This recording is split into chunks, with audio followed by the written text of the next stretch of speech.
What's going on, Pulsicans? How are we doing out there today in crypto land? Are you guys enjoying the sideways lull action, the DCA time to come in there and accumulate your bags for that wealth creation? Because that's what this show is about, is how we're going to use cryptocurrency as a wealth creation tool. And down the road, use real estate and real world assets as a wealth preservation tool and change the trajectory of ours, our family tree, our friends, and all you guys who are along this amazing journey with us. We appreciate you guys. It's going to be an amazing time going through this journey with you. And right now, we're still sitting in the bottom of the price chart, guys.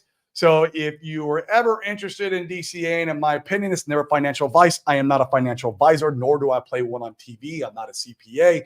But with me and my money, I will be DCAing. Maybe we see some little wreck timber next month. If Bitcoin can go and get us a nice little dip in the month of September, which it historically does during this part of the cycle, we should see some red in September, and that could be our last opportunity to pick up some of the most beautiful assets that we all love and adore.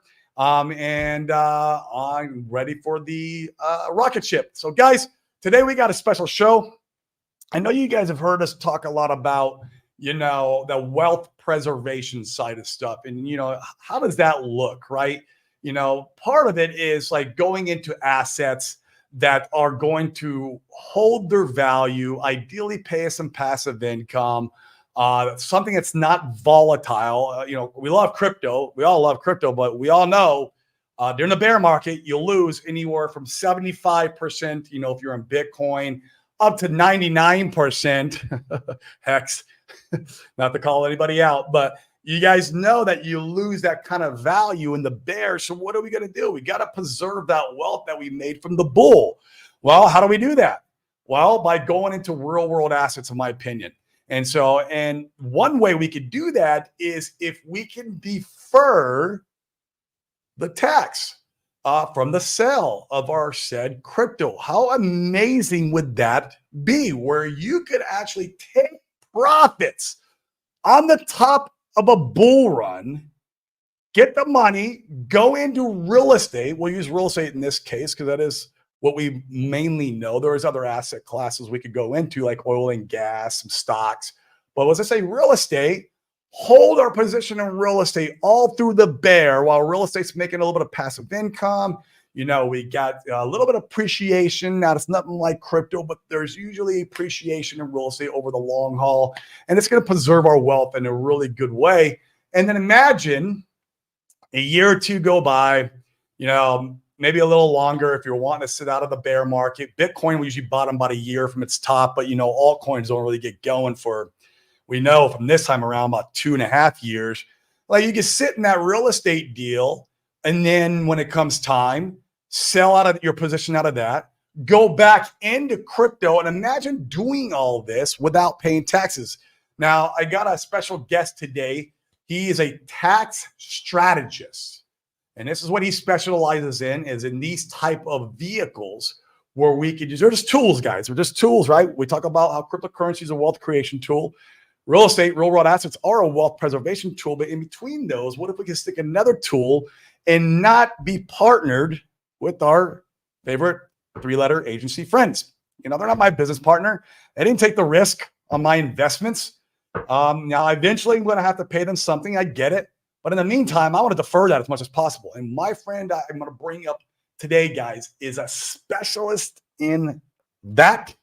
And I'm going to welcome to the stage, Mr. Chris Shakowitz. What up, brother? How you doing today, my man? What's going on with you? Doing great. Thank you. Thank you for having me on.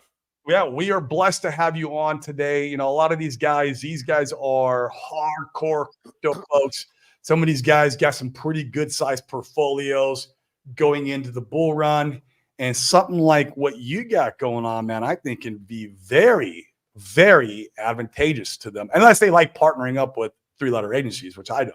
So won't you give the audience a little snapshot of like who you are, How did you find this tax strategy? And then we can talk a little about that.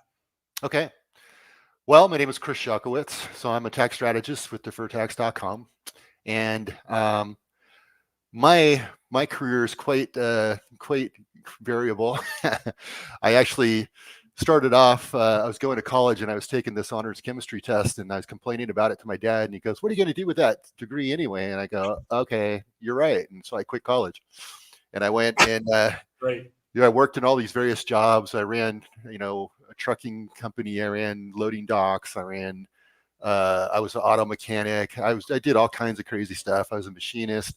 And everything that I did, I got bored really fast. And then I went and did something new. So I decided to go back to college and I worked at Intel Corporation for about 25 years, where when I retired, I was a director of application development for IT engineering, which basically meant that I had about 140 people around the world working for me. I had a $40 million budget.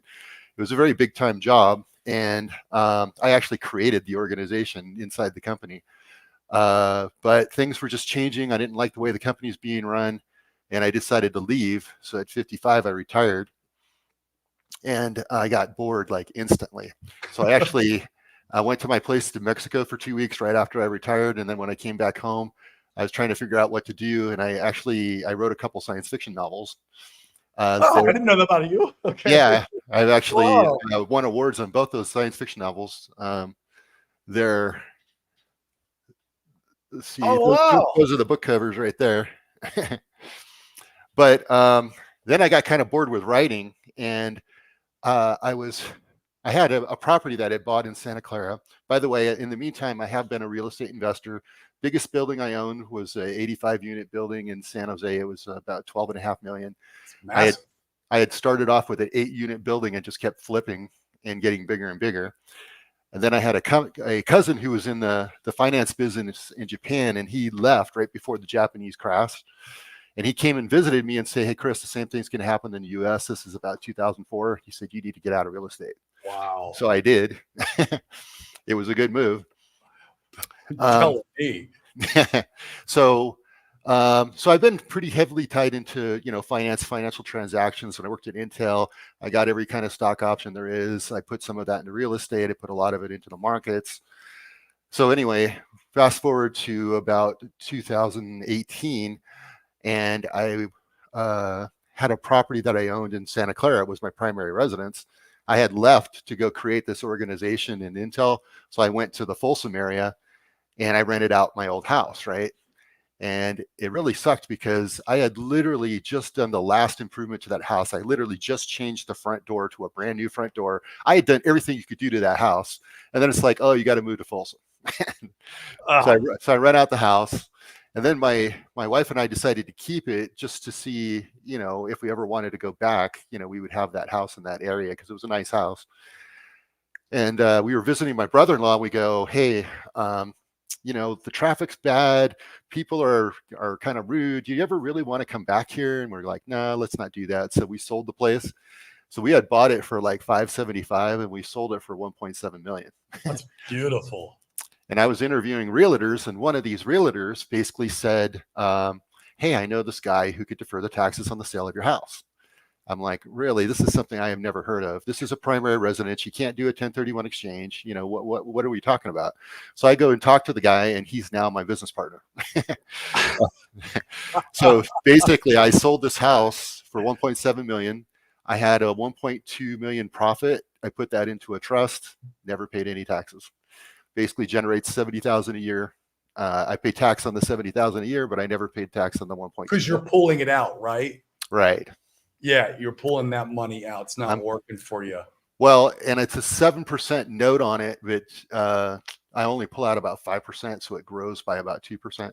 But anyway, so that's how I kind of got into all this tax deferral stuff. And then me and the guy, he was the advisor to the money, right? Because I can't touch the money the way the trust is set up. So I was talking with him and he was saying, "I'm really having trouble growing my business." I go, "Well, I did a lot in the marketing space at Intel. I actually worked on the Intel Inside program. That was the largest marketing program in the history of the planet. $6 billion a year co-marketing fund, right?" So he and I started working together, and we just hit it off, and so we became partners. And then he started teaching me everything he knows. Oh, wow. And how long was he doing this type of tax strategy? Since about 2009. 2009. Yeah. Wow. That's incredible. And you did this on that property, of course. And so you went through and experienced it. And now, how many Yeah. investors have you helped do the exact same thing? Would you say? You don't have to be accurate, but Yeah, it's definitely over several hundred. It's okay. over 250. So yeah, the company that we work with, the legal company that does the structure, they've been in business for 25 years. They've done over 3 billion in these types of trusts, and essentially they've been audited over 30 times, never paid a penny to the IRS. Wow, that is amazing. And so inside this trust, if I understand it correctly, and guys, ask, if you have questions, ask your questions in the chat here for Chris. We'll be addressing it later. But from my understanding correctly, like you could do crypto. You can go buy crypto inside the trust, ride this bull run up and take profits in 2025. And unlike a 1031 exchange, like guys, if you don't know what that is, it just means when you sell a piece of real estate, you go into a light type property. It's for investment properties, but they have to be very similar. And then you defer to taxes. The way this trust does, but this trust, you could go from asset class to asset class, back and forth all you want. Is that accurate? Yeah, exactly. So basically, you could sell a business and go buy real estate. You could sell real estate, go buy crypto. You could sell your crypto, go buy real estate. I mean, you can basically move back and forth into different asset classes, and you can essentially use it many different ways. You can use it as a way to just preserve wealth and generate an income stream, like if you're retiring, or to pass wealth on to the next generation. You could take it outside of your estate, or you can basically use it as what we like to call a vulture fund, where you've essentially now got cash that you can use to go pounce on something, and you're never paying tax on that cash. So you can go basically buy the crypto and basically, run your crypto wallet. Then when you sell out the crypto, you can basically goes back into the trust. Then you go out, you can buy real estate. Then you can basically sit on the real estate until the next crypto cycle, sell the real estate, go back in the trust, go back into crypto again. And what that does is allows you to do all this without paying tax.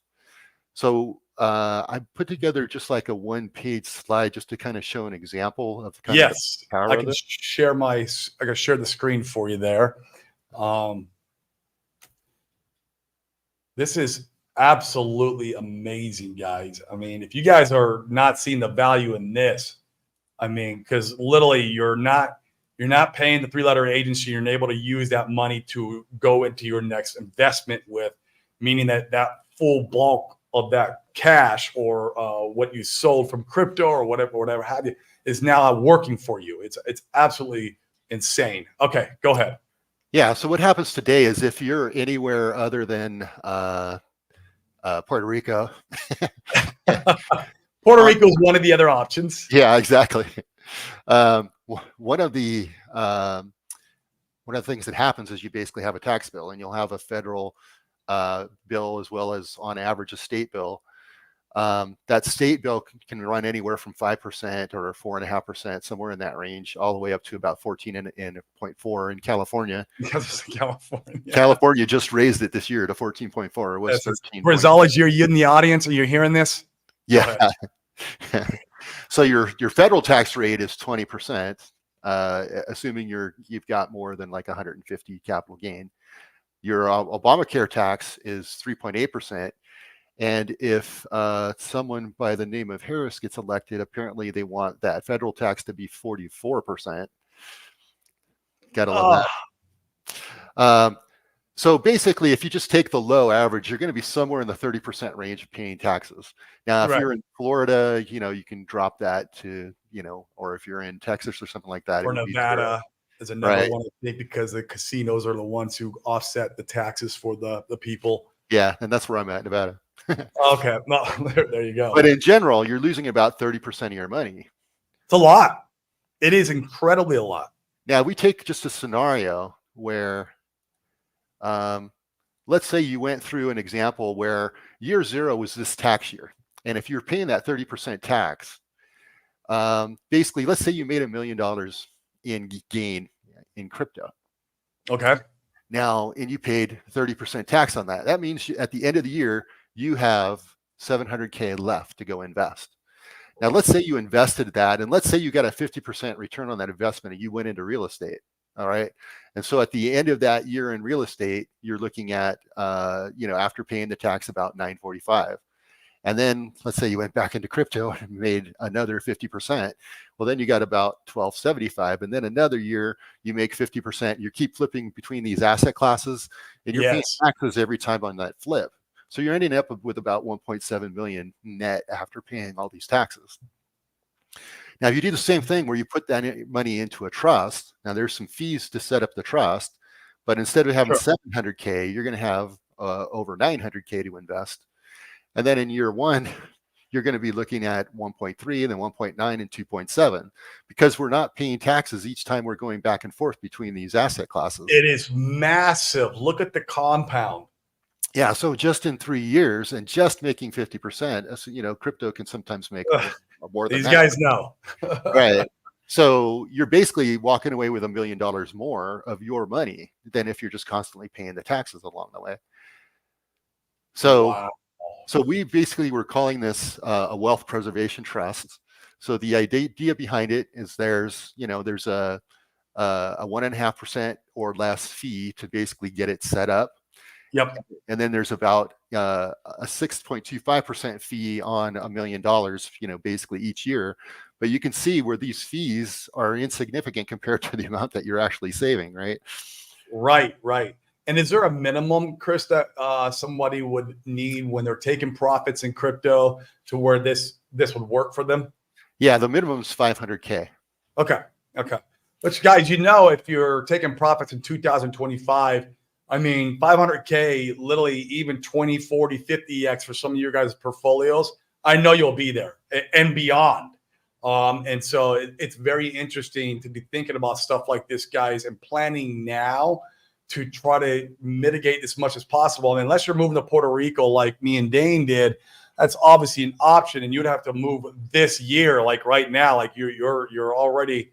In fact, it's already too late this year. If you need to move next year, and the problem there is, if we're already in the altcoin season, it's too late because you have to make the gains on the island.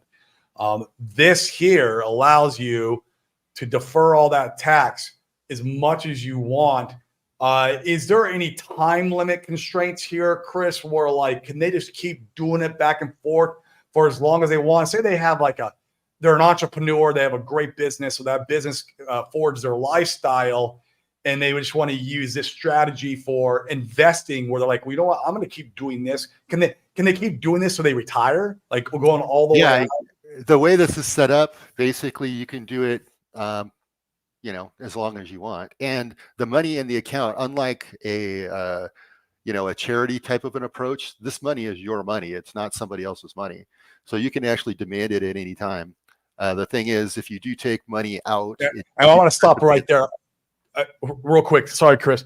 Guys, there's another trust in our community that's out there that's being, sold. And it's exactly what he had just said. It's a what do they call those? Charitable remainder trust. A charitable remainder trust. Thank you, Chris. Which those are okay. Those are fine, but basically you're unable to access the money at your own free will. It has so many restrictions on it. I mean, it's your money. We want to be able to use this money when we want to be able to use it, or tap in there when we want to tap in there. Now, of course, when you're pulling money out of this trust, you will have to pay taxes on the money being pulled. But that's fine, right? You can leave the rest in there and keep compounding it, keep growing it. So, there is other options out there, guys, but I wanted to stop them there because I'm sure you've heard about the other trusts in our community, and it's fine. Go do your due diligence, research it, talk to those guys, and come and talk to us and see which one you resonate with more. I can tell you where I stand. I stand with this. I resonate with something like this. In fact, if I would have known about this strategy or this trust prior my Puerto Rico move, I probably would have done this instead of moved to Puerto Rico, but I'm already in Puerto Rico, already did it. So I'm not going to, I'm here. I did it, right? Like I'm going to continue because I had explored the option, Chris, of the charitable remainder trust with the other community members who offered that. And it's fine. It's a great product. There's no shame on them. Let them offer their product that's going to do the job that they tell you it's going to do. But there's other options, and I just really want to make sure I stress on that, guys.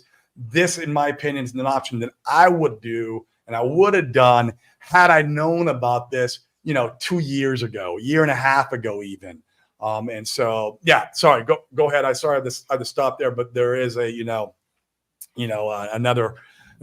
community members with that charitable remainder trust and hey, it does what they say it's going to do. So it's not like, a bad thing or anything. It's just not a product. That's all it is. Yeah, the charitable remainder trust, we do those as well.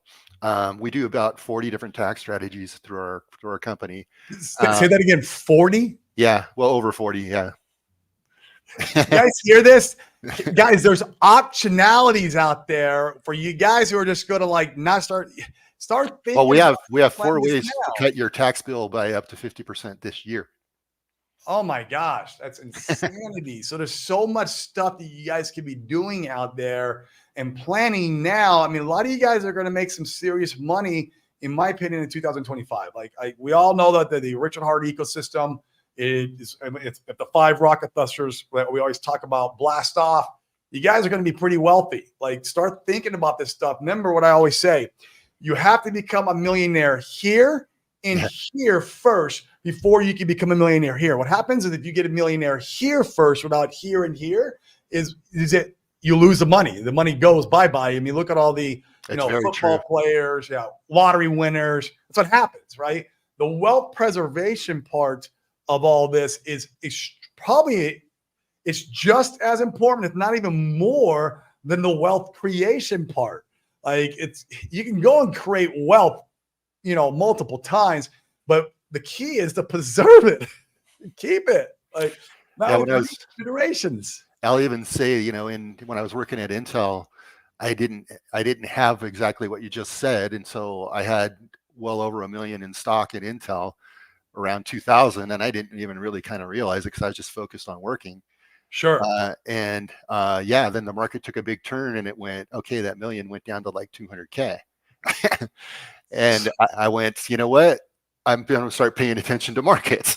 That's actually the point where I decided to start paying attention to market, because not paying attention cost me $800,000.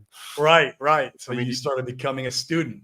Exactly. And so I started really analyzing things. And actually, it's when I started getting into real estate too. Very, very, very interesting, man. So let me just share it briefly.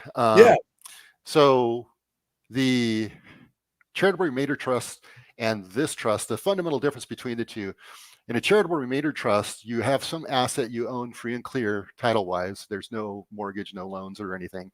You donate that into a charity, and then essentially the charity sells the asset and it creates a bucket of money. Then that money gets invested and generates an income stream.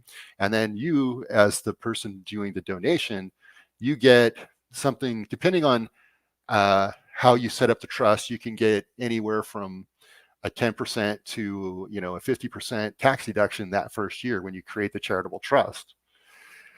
So usually what people are doing is they're trying to basically get a big tax deduction that first year. And then what they do is anybody that's alive, you can basically put as a benefactor of that trust.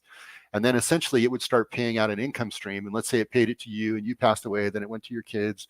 And then they passed away, it went to the grandkids. But you can only go to anybody who's alive. So when the last person alive passes away, that income stream shuts off. Anything left in that trust goes to the charity. So what you're trying to do is to generate an income stream for your children. This particular trust, you could do something similar, but it's your money and not the trust money. Or you can basically do, like we were saying, use it as a vulture fund. And then basically every time you take money from the trust and go and invest in something, it's never actually leaving the trust. The trust is making an investment basically on your behalf. So essentially you would, like with real estate, you'd set up an LLC, you would be the managing partner.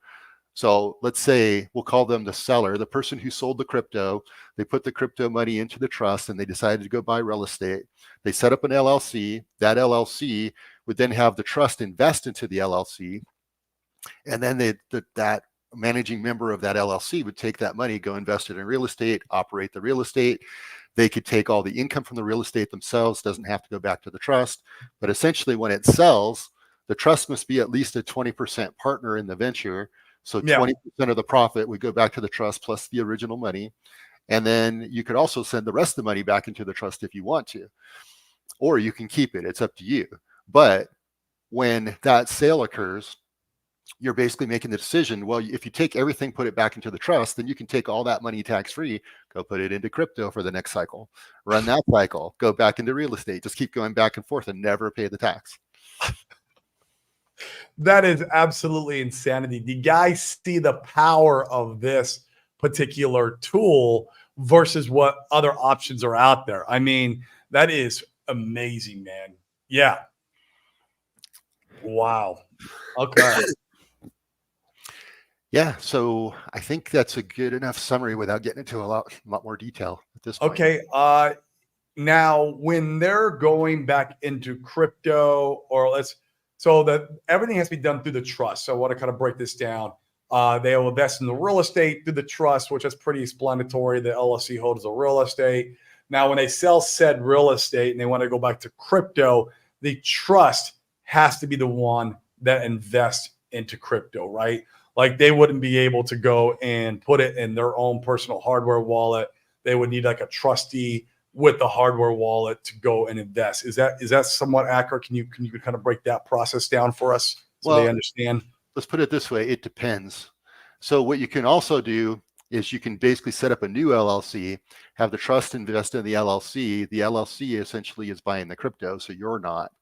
So then you can have the LLC have its own wallet. Oh, and then you own the LLC. Right.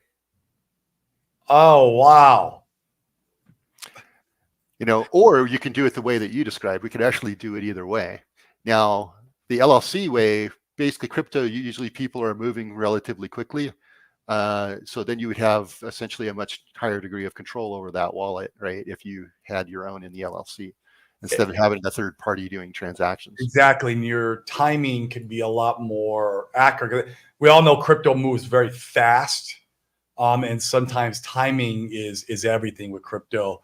Literally a week makes all the difference in this space, where literally it could be a difference between 20% gain up to like a 2, 3, 4x difference, just the way the markets move, which is why we love it.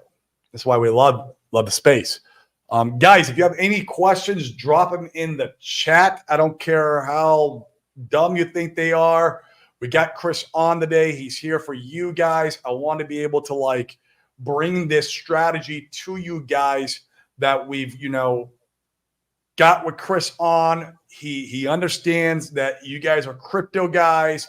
So this is going to be tailored for you and your goals, right? And as long as you're not trying to bring all your money out of the space in 2025 and go buy Lamborghinis and yachts, if you're going to keep your wealth building and wealth preservation process, this is the tool, in my opinion, the best tool, minus moving to Puerto Rico, or if you have a tax shelter country from wherever country you're living in that you can go to. Like I know in Canada, it's the Cayman Islands, but United States is Puerto Rico.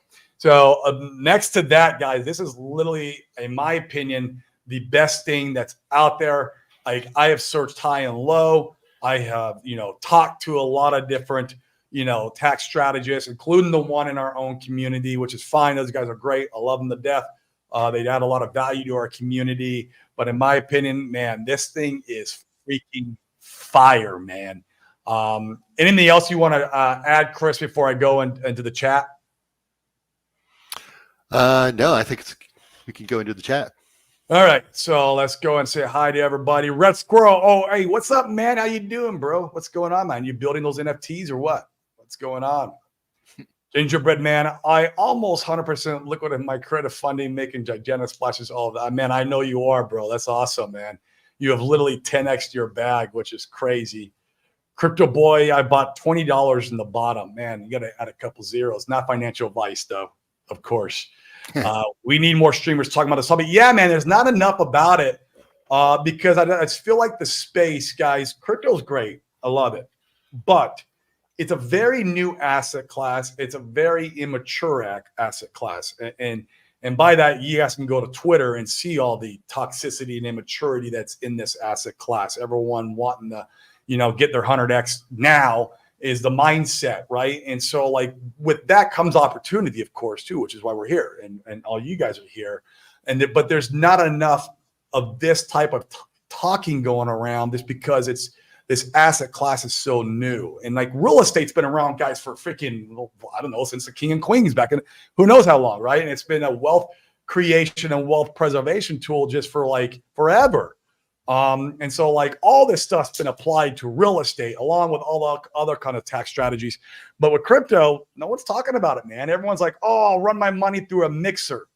Guys, like, look, you can run your money through a mixer and try to like hide the money from the three-letter agencies, but those guys are getting smarter.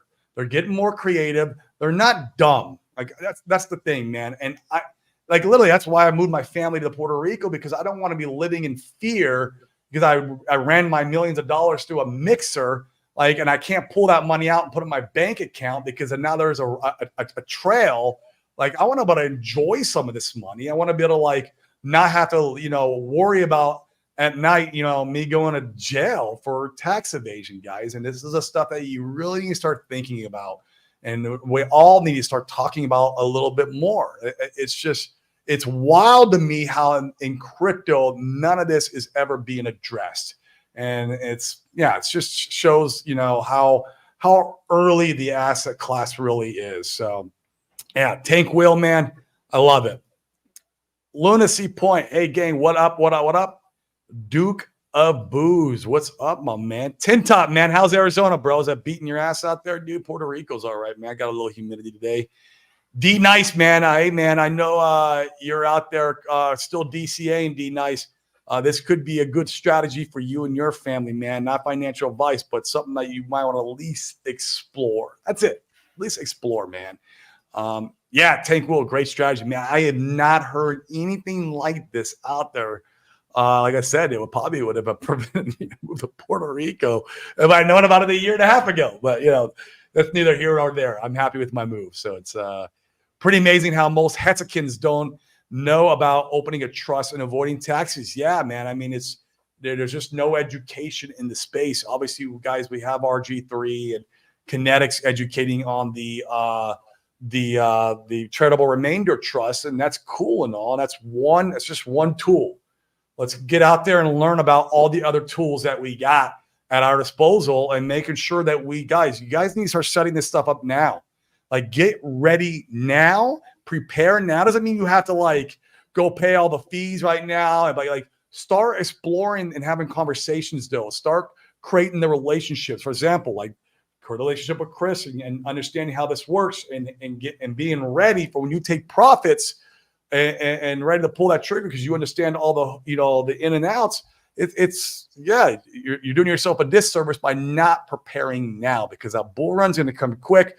Let's say, for example, in October, when we start pumping into the altcoin season, Richard Hart wins the court case. Ethereum goes to $10,000. You guys' portfolio goes and does a 50x. Are you guys ready for that? Or are you gonna round trip it? Don't round trip it, man. Come on, take profits for you and your family, right? Invest that stuff. Don't round trip. Red Squirrel, what up, my man? Best places to open a trust are Cook Island, St. Kitts, and Nevis, and finding Belize. Do you have any information on this type of strategy here, Chris? Opening trust out in these islands and what that looks like, how that works? Yeah, actually, we do everything in all U.S. states and territories. We don't do international. Okay, which is good. You guys are U.S. citizens, and you want to try to keep everything at home and still be kosher with the three-letter agencies. Like I said, I haven't found a better product than this. Bright Light, what's up, man? How you doing, bro?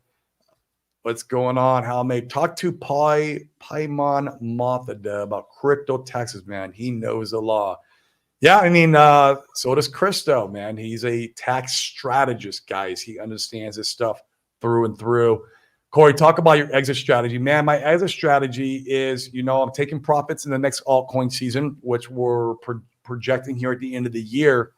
And then obviously there will be, the mid-cycle correction. I'll be in stables at that time. I'll come back in. I'll buy the 70 to 80, 90% dip, and I'll ride the next blow off top somewhere in 2025. I'm in Puerto Rico, so I don't have the concerns about taxes. But like I said, if I was not in Puerto Rico, this is the exact strategy I'd be using to take profits into. In fact, I wish I'd have known about this prior to moving to Puerto Rico, because my biggest concern, like I don't ever keep money in the bank, guys. Like I don't go out. I'm not going to go out and buy Lambos. I'm not going to go out and buy yachts. Like I always want my money working for me, right? And I want to leave a legacy behind for my daughters. Like this is what's important to me.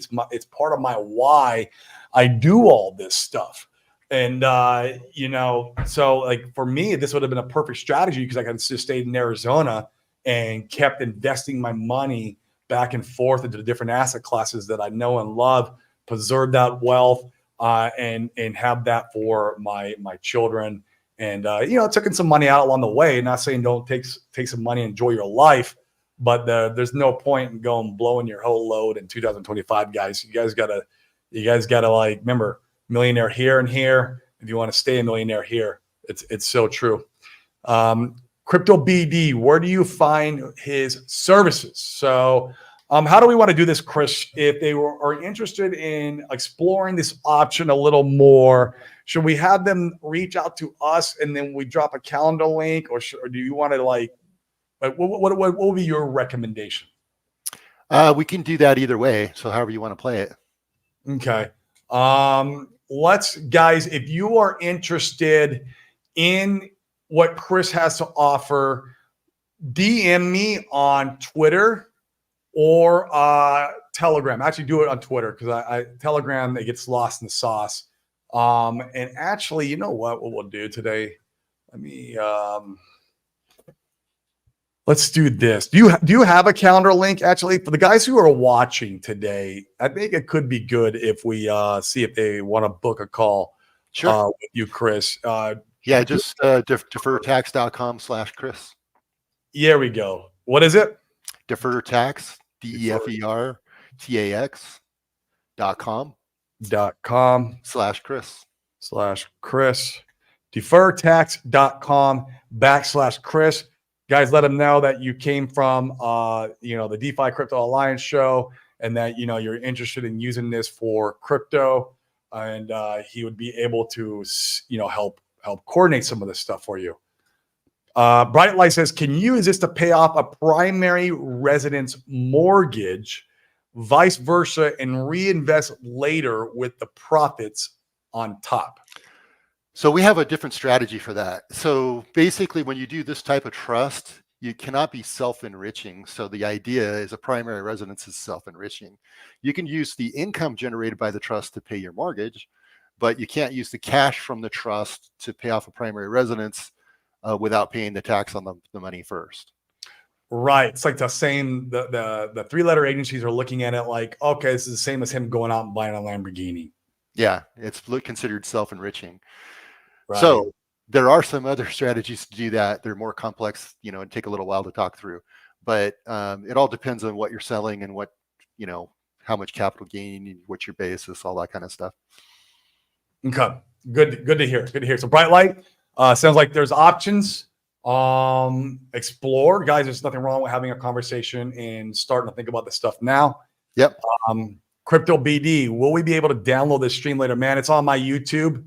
Feel free to it's always there. You can always rewatch it. Like I said, guys, and if you don't book a call with him from his link, you can always reach out to me on my Twitter. My Twitter is open. My DMs are open. You can always reach out to me there. Say, hey, Corey, I'm interested in this. Can you tell me, a little more about Chris, or whatever questions you might have if you didn't want to ask on the show, or if you guys were watching the replay on this. So Hex are just what's up, guys and girls. Not just NFTs now, Corey. I became more of a degen with meme coins too. Oh man, look at you, bro. Out there being a degen. Now, Red Squirrel, he's out in the UK. So I imagine you're unable to help people in the UK. Is that accurate, Chris? This is for United States residents only. Well, it's for U.S. Yeah,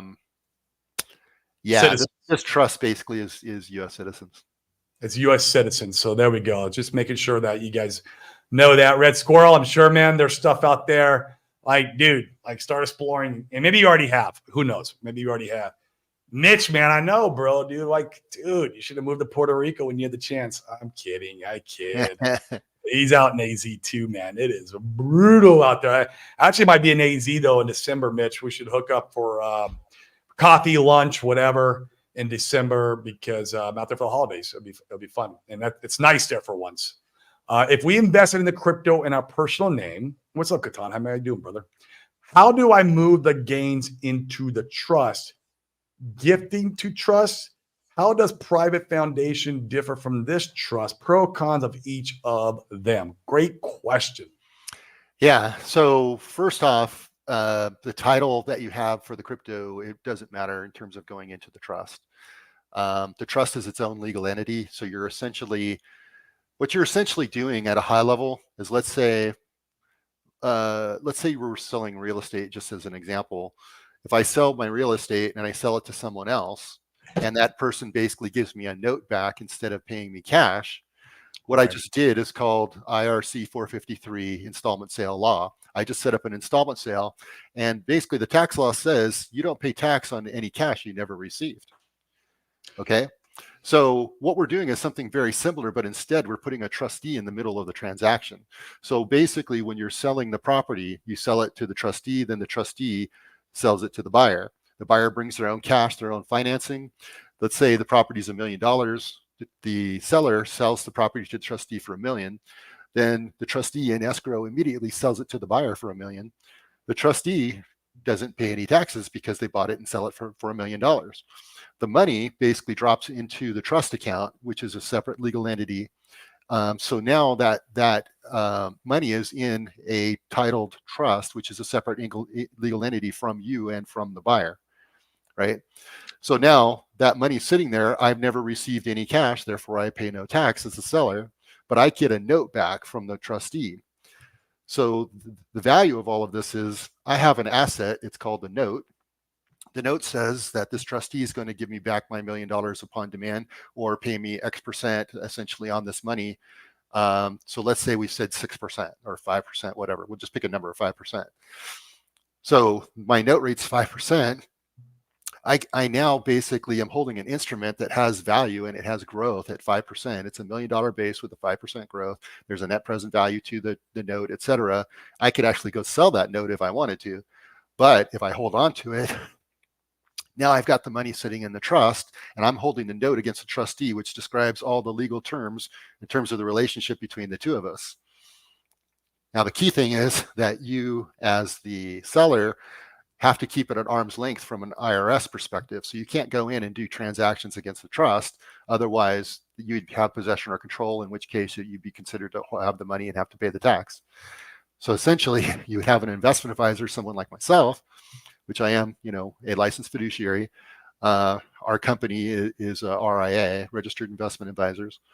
And then essentially what we would do is manage that money in the trust per your specification, including, hey, I want to take, X amount out, put it into a LLC and then go buy real estate with it, for example, right? Mm.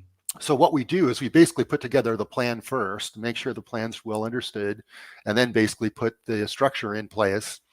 We would, in the case of the crypto, we would want to move the crypto into the trust before it's sold so that the trust is actually selling the crypto instead of you, which is different from the real estate, right? Because in the real estate, you've got an escrow account to go manage that arm's length transaction. You don't have that with crypto, so we'd have to move the crypto into the trust before it's sold. So we'd probably want to do all of this about a month in advance of when the crypto was most likely going to sell.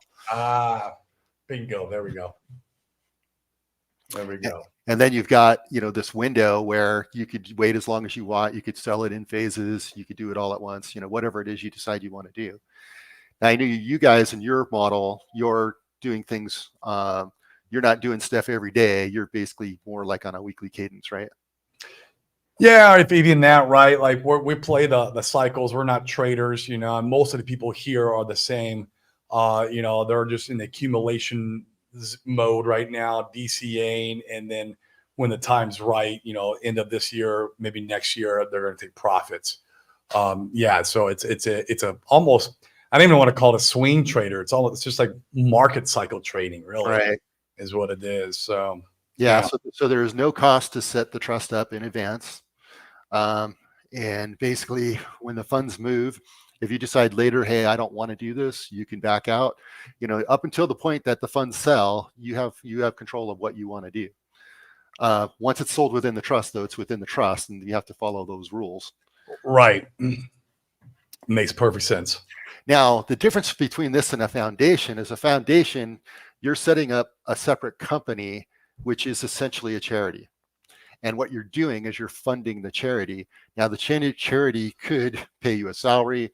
It could, generate an income stream that can be put into investments that you control, et cetera. However, a foundation is a very big commitment in terms of you're setting up an actual company. That company needs to have employees. It needs to have a structure. Oh, wow. You have to have the legal, basically set up for it in advance. And then you basically need a source of income that you're going to be feeding to it to keep it alive until it reaches some point where it's generating its own income or whatever. But essentially, charities and foundations are ways to manage money essentially outside of your estate and to pass wealth on to other generations, et cetera. But the key thing is once you do a charity, the charity is a legal entity, and the money is the charity's money. It's not yours.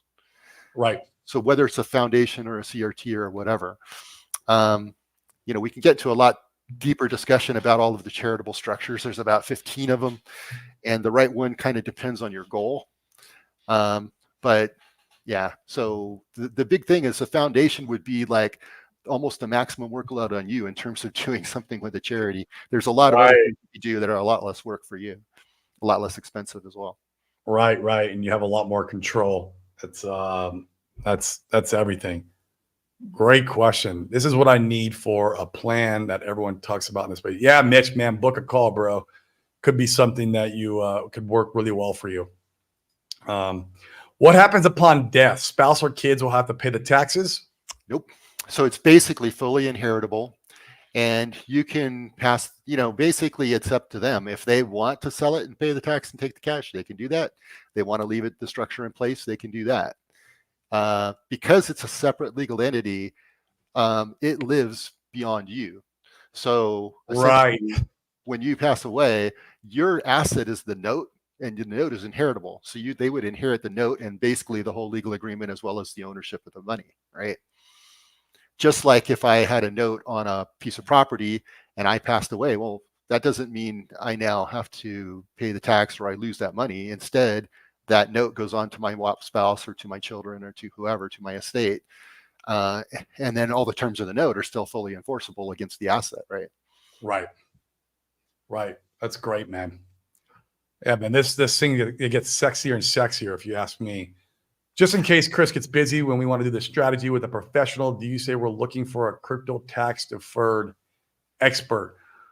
Telling you, Tank Will, I haven't really found, like, Chris was like the first one that really understood this stuff at a very deep level. And of course, his partner that's in their company. And so I would say, we have a little bit of time. Like, we're not taking profits tomorrow, guys, but like start planning. Even if he gets busy, just break it out. I definitely won't be too busy. They all come down to basically the lawyer's time, so not my time. Yeah, the attorneys the attorneys who have to set up the trust. Makes sense. So ideally, if we're getting about a month in advance of this, we won't have a problem. So this legal team does have 4 attorneys. And basically, the end of the year and the beginning of the year are the slowest times for them. so if that's when this took off, it actually could be kind of perfect. It could work out really well. Also, Corey, can you ask Chris roughly what's the percentage you can make from the trust each year?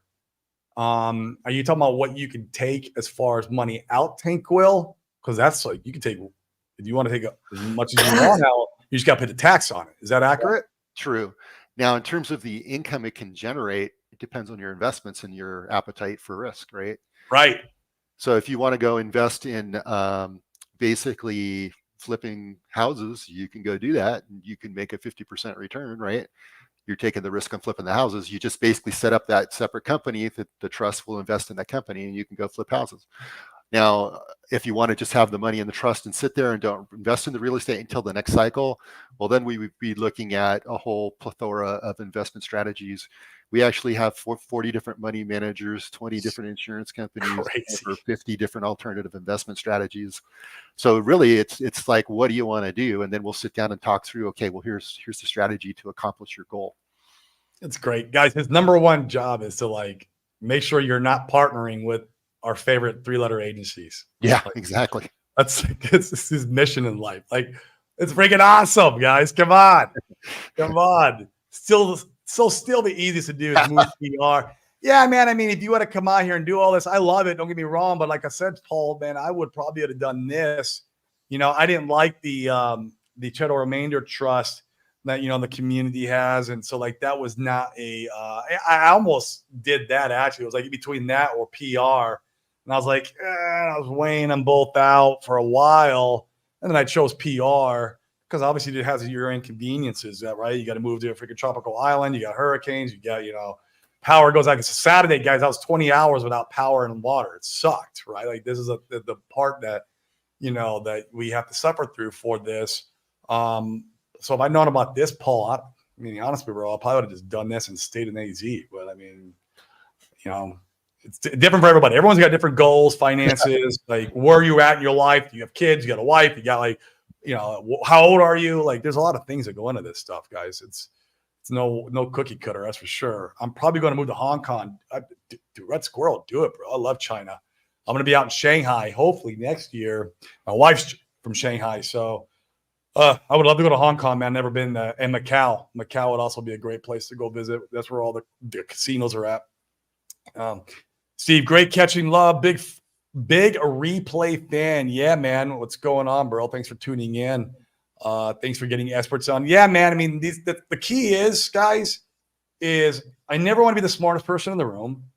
I want to make sure that I surround myself with people who understand the stuff I'm interested in at a very high level degree, that they're experts in it, right? Like that whatever it is I'm thinking about doing, because I can't become an expert in everything. It's just impossible, right? I pick one thing, I stay in my lane, I go do that, and then that's it. Like I got to go and make sure I surround myself with people who have put the 10,000 hours in, and that's what's important. And so that way I don't have to do it. Plus, I just don't have the freaking bandwidth or the IQ to go learn all this stuff. It bores the shit out of me, for one. It's you need to do it, but like, let's rely on these guys' skill sets, especially like Chris here, man. That's the key. That is the key to success in life, guys. Hope to see you in Panama. Yeah, man, I'll probably be out there for Randy Hilarski stuff, man. I'm also going to the October court case. At least as of right now, I'll be out in New York in October. And then I'm hoping to be out in Panama for the No Permissions event. That would be a blast. Could we convert our crypto into stable coins, which is just crypto on the blockchain, Chris, that is tied to the dollar, has no volatility? Yeah. Crypto into stables, then get the process of the trust going. Then once we have the trust, sell the stables. Yeah, you would want to basically put the crypto into the trust, then sell it into whatever else. So basically, as I understand it, okay, that's a taxable event, right? It is technically, right? Yeah. Yes. So yes. basically, we could put it into a stable coin, yeah, and have it sit there until other shoes drop or whatever. But yeah, the original sell, if you're basically trying to avoid a taxable event, we would have to move the crypto before the tax. So if he was selling Pulse Chain, you know, he got himself a 50X and he wants to sell it in the stables, he needs the Pulse Chain needs to be in the trust. Right. Yeah. Okay. It makes sense. It makes perfect sense. And I always knew that technically anything you guys do on the blockchain, as far as transactions are concerned, are supposed to be taxable events. Like, look, guys, it's just what I hear. Not a CPA, not a financial advisor, but we got a professional on today, which is good. So in my opinion, this info is critical to retiring. Being a 55-year-old small business owner with no 401k, crypto is my only hope to retire in the next 5-10 years. I think you got a good hope there. I think it's great. It's a good tool for wealth creation. We've seen history of this. 2020 and 21, 88,000 millionaires and billionaires are born out of cryptocurrency, out of this asset class. It is emerging so fast. So you're on the right track. Just make sure you're adding some wealth preservation in there. Because look, guys, I am not sitting through a bear market and round tripping where you lose 75 to 99% of your economic energy. And crypto does that every single time. Even Bitcoin lost 77% of its value in the last bear market. I'm not doing it, guys. And I don't buy into like, oh, stake my hex 5555. It's all about T shares. Nah, it's bullshit, man. It's crypto. Like, it's just, this is a tool. It's an asset class. It's a great tool. It's emerging fast. Like, let's use it for wealth creation, what it's there to be used for. It's a technology. Tech is crazy volatile, and crypto is even more volatile than tech. Like, it's just insane, guys. And so there's no point in round tripping your bags, losing, all that value that you worked hard for. Guys, you're sitting through all this FUD and this bear market and all this SEC stuff that's all going crazy. Like, it's insane what you guys sit through, and the amount of, just the mental gymnastics to keep your wits about you, to keep DCAing, to not take profits is insane to me. Make sure you take profits. Don't buy into all the influencers, stake 5555. It's not going to go back down. Bullshit, it'll go back down. I'll tell you right now, guys, nothing wrong with a little bit of staking, but man, be careful, guys. Be really careful. The real wealth preservation is in tools like this, coupled with like real estate, maybe some stocks, some oil and gas, maybe some business opportunities. That's where the real wealth preservation comes in. And you can get some wealth creation there too, to be honest with you. It's not all about just, preserving wealth, but you can get some wealth created there. So yeah, Super Snake, man, I don't know if you're in the US or not. If you are, or if you're a US citizen, maybe you're an expat, whatever, feel free to book a call, man. It'd be awesome. So yeah, I would like to say too that basically you can sell your business and pay no tax. Come on, guys. Like, dude, you can sell your company and not pay tax and then go into crypto. Yeah. Oh my word. Boom. Like, guys, I don't know. I mean, I don't know what else you would want. I mean, that is it. So, I mean, guys, we're going to start winding the show down. We're coming here on the top of the hour. Start thinking about and strategizing how you're going to use your money that you make from this asset class from crypto, right? We're still in the bear. We have the altcoin season coming up. Ideally, at the end of the year, if we stay true to the cycle, who knows if it happens or not? But there's a lot of bullish stuff coming on the horizon in this space, guys. And if you really believe in this asset class, if you really believe in the Richard Hart ecosystem, and you're here to stay, and down your bones that this thing is going to do well, you need to start planning that wealth preservation part.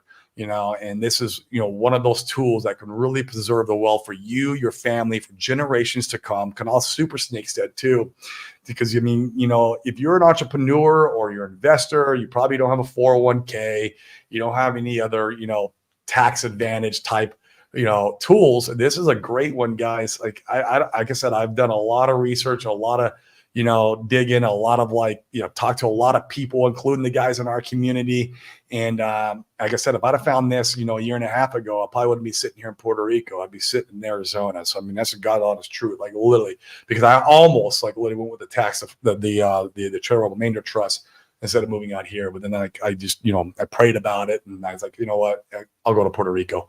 And so, but this one, I like this one so much more, like than that charitable remainder trust. So guys, I mean, if you want to, sell your crypto, go into real estate, maybe buy a business, or vice versa, sell a business, go into crypto, sell some real estate, go into crypto, and you want to play these cycles with wealth creation and wealth preservation, going back and forth, and not pay the tax. Now, it's not, you don't avoid the tax. It's tax deferred. But remember, like that 30% of money that you would be paying our friends, the 3-letter agencies, you get to use in the next investment and grow your wealth on that money. And then going back into, crypto or whatever asset class, you keep growing that way. It keeps compounding, guys. It keeps compounding. This is how you become a millionaire here, and here, which is very important. So important, guys. Keep that money. You guys have worked hard. You've gone through the mindset and stress of being here. And so, yeah, we appreciate all you guys. We have 196 viewers, guys. If you're watching on Twitter, come over to YouTube, smash the likes, hit the subscribe so we can keep bringing the good word of crypto, the good word of real estate, the good word of wealth creation, wealth preservation, keeping that money, right? Not paying our friends and keeping that money working for us over and over and over and over again. This is the key to life, guys, as far as finances are concerned. So, I mean, this is it, man. Well, Chris, we appreciate you coming on so much. I would say we'd probably have you come on maybe here in a month or two again and re-engage this conversation to make sure everybody is, thinking about these things. We're going to keep poking at them. Okay. And tomorrow, guys, we're also going to be on the DGen Roundtable show. Feel free to tune in there. Actually, I'm going to have Chris come on there too. So if you ask some more questions that you thought about, like, I wish I'd have asked it live, you can come on there. Ask it live. We'll be on there. It'll be a lot of fun, but we'll be in their house. And so we'll see what they have in store for us. But guys, I really take this stuff serious, take in consideration here. I'll drop it one more time. It's defertax.com/Chris. Yep. And guys, if you don't want to talk with Chris, feel free to DM me on Twitter. My DM is open. I don't have all the answers like he does, but I have some information. And so, guys, we appreciate you. Go out and touch some grass. We're still in these lull moments. I'm going to be dollar cost averaging in and wreck timber. Prepare for, maybe another dip. We'll see if it holds true to the cycle. I don't know. Maybe we get surprised and we see a green candle on the monthly. I don't know. That's the fun of all this. And then preserve your wealth. All right, guys. Have a good one. Peace. Thanks again, Chris, for coming on. We appreciate it. Thank you.